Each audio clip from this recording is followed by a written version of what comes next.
म्हणजे एकंदरीत तुम्ही जे चारा पिकं आहेत म्हणजे तुमचे जे आपण म्हणतो की कांदा असेल, गहू असेल किंवा ऊस असेल, याच्यासोबत तुम्ही जनावरांच्या चाऱ्याला सुद्धा हेच खत वापरता.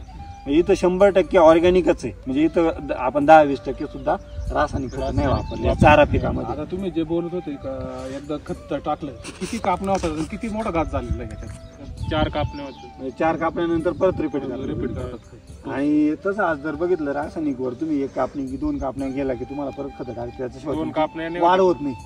बरोबर आहे. म्हणजे सर्रास आपण बघतो घास असो मका असो, शेतकरी कापणी झाली का लगेच युरिया टाकतो परत वाढायसाठी. पण आपल्याला तुम्ही म्हणता की 4-4 कापण्या गरज पडत नाही रिपीट करायला. आणि तुम्ही एक काळीचं प्लॉटवर आता फुलपाखरू आणि मधमाशी तुमची पूर्ण मधमाशी दिसते, तुम्ही बारीक लक्ष द्यावं, इथं पूर्ण मधमाशी. म्हणजे जे फुलांचं प्रमाण आहे फुलं बघतो आपण, त्याच्यामुळे ते काय म्हणतो आकर्षित मकरंद घेण्यासाठी मधमाशा. आणि एक तुम्ही जवळ बघितलं तर काडी ही वरपर्यंत एक सारखी साईज आहे बघा तुम्ही. सर पुढे आणा एकदा. म्हणजे खालपासून तर वरपर्यंत तुम्ही एक शेंडापासून तर बघा. हा जर तुम्ही इथून थोडं बुडूक, हे बुडूक बघा किती निरोग एकदम क्लीन आहे. आणि वरपर्यंत तुम्ही साईज बघा काडीची, एकदम जाड साईज आहे बघा. याच्यामुळे काय होतं, काय घासाचं ॲव्हरेज वाढलं जातं. ॲव्हरेज वाढलं म्हणजे काय झालं माहिती का, त्याचं तुमचं म्हणतो ना जे उत्पन्न वाढलं म्हणजे तुमचं ते गायांचं जसं जिथं आपल्याला 4 वजे काढायचे तिथं 2च वजात काम होतं, कारण ही काडी पूर्ण भरलेली असतात. आणि शैलेश सर मगाशी सांगत होते की हे खत वापरल्यामुळे याला आता वास असतो, स्मेलमुळे उंदीर लागत नाही. म्हणजे घासाला जो उंदीर लागतो ना, आणि उंदीर लागल्यामुळे घास मरतो.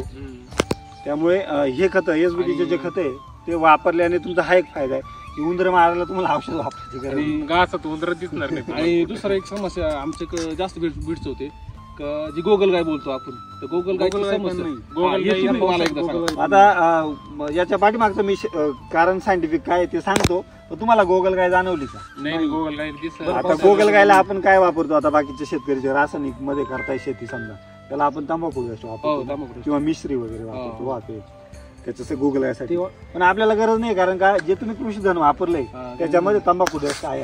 रॉ मटेरियल जे म्हणतो आपण 3-4 प्रकारच्या पेंडी आहेत, सोयाबीन पेंडी, एरण पेंड, त्याच्यानंतर निंबोळी पेंड, त्याच्यानंतर शेंगदाणा पेंड, त्याच्यानंतर तांदळाचा तूस, कोंबड खत, जिप्सम, सिटी वेस्ट, सिटी बोंडेज आणि 4 प्रकारचे बॅक्टेरिया.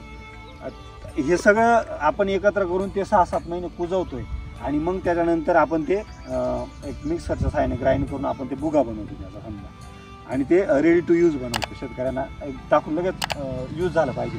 मग याच्यामुळे त्याला विशिष्ट स्मेल येतो आणि त्या स्मेलमुळं जे उंदीर आहे तो ते आपल्या शेतामध्ये येत नाही.